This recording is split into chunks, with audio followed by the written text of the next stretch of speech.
እናንተ የምታዩት እኔም አላያችሁ። ስለዚህ ይልቅ ቀሉን ትተህ የደበቀውን ገንዘብ ብታመጣ ይሻልሃል።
እናንተ የምታዩት እኔም አላያችሁ።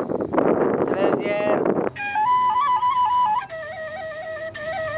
እግዚአብሔር ይስጥልን፣ የነፍስ ዋጋ ያርግልን፣ በወጣው ይተካ።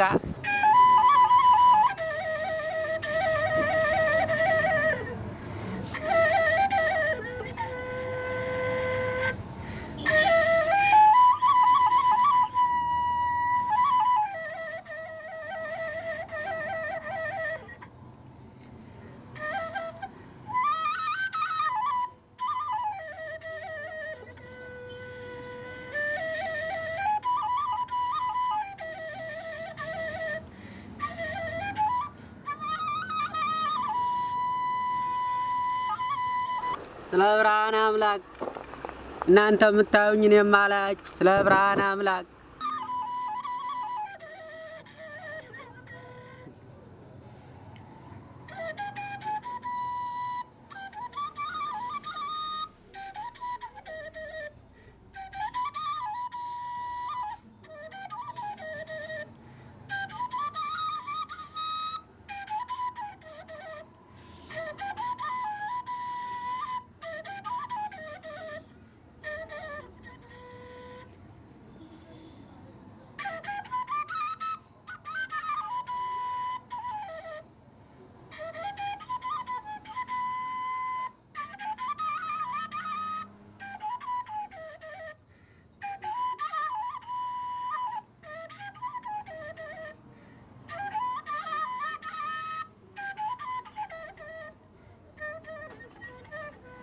ስለ ብርሃን አምላክ እናንተ የምታዩኝ እኔም አላያችሁ። ስለ ብርሃን አምላክ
ስለ ብርሃን አምላክ እናንተ የምታዩኝ እኔ የማላያችሁ ስለ ብርሃን አምላክ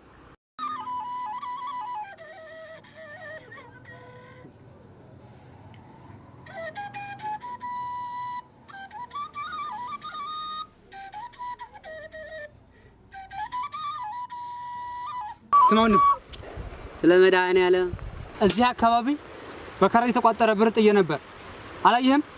እንኳን ከረጢቱን አንተንስ በውሉ መቻየሁ እንደምታየኝ አይነ ስውር ነኝ በጆሮህ እንጂ ባይኔ ላይ ዝም በል።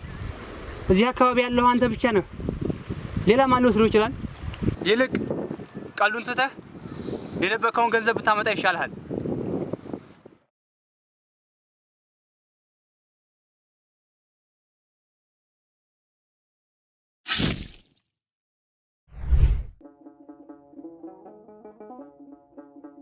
አምላኬ ሆይ ይሄን እስከምታሳየኝ ብትገለኝ ይሻል ነበር።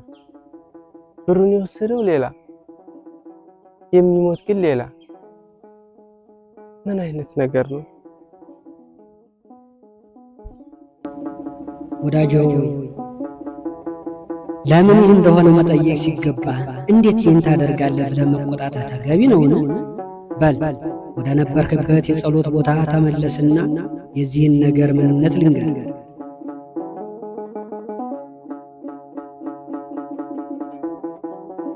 አይነ ስውሩ በፊት በሚኖርበት አካባቢ ወንጀል ሰርቶ የተሰወረ ሰው ነው።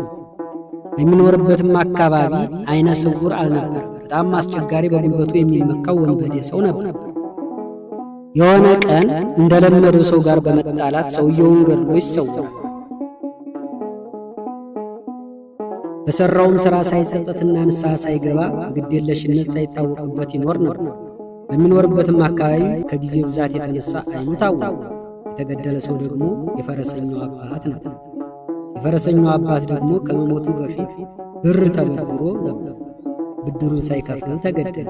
አበዳሪው በገንዘቡ አለመከፈል ሳይናደድ በሰውየው ማሟሟት ብቻ አዝቦ ገንዘቡ ባለመከፈሉ ሳይናደድ ሁሉንም ለእግዚአብሔር ሰጥቶ ይኖር ነበር።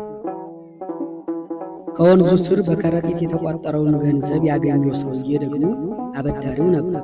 ታሪኩን ስታየው ፈረሰኛው የአባቱን ገዳይ ገደለ፣ የአባቱን ብድር መለሰ።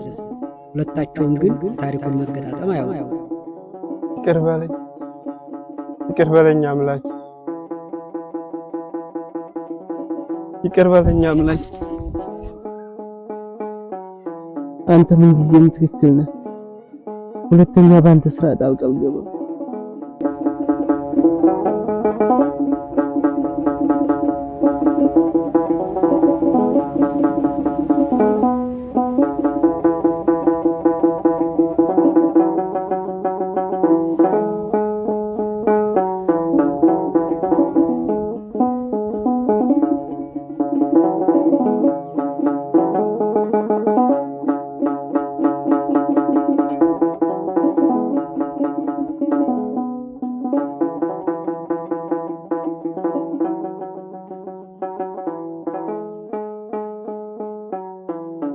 ሰው ራሱ የሆነ ብዙ የቤት ስራዎች ያሉበት ስለምን በማያገባው ገብቶ ይደክማል?